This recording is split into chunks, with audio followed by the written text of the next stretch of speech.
მოდით ერთად მოვამზადოთ მარტივი და გემრიელი საუზმე.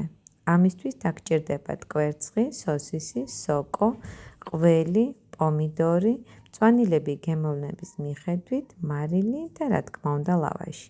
გახურებულ ტაფაზე დავამატოთ კარაქი და დაველოდოთ რამოდენიმე წამი, რომ იგი სრულად გადნეს.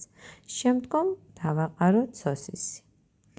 სოსისის ცალი მხარე, როდესაც მოიბრაძება, შემდგომ დავამატებთ სოკოს და დაველოდებით, სანამ ერთად მოითუშება ყველაფერი.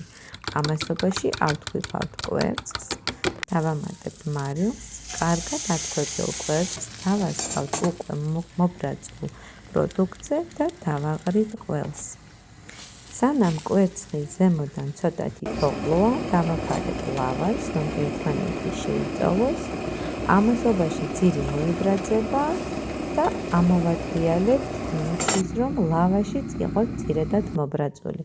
ვისაც გიყვართ ყველი, შეგიძლიათ ზემოდან კიდევ დაიმატოთ ყველი, მწვანილი, პომიდორი. რამოდენიმე წუთის შემდგომ, როგორც კი უკვე იქნებათ კაცუნა ლავაში, გადმოკეცავთ და გადმოიღებთ თეფრზე. სულ ეს იყო. გემრიელად მიირთვით.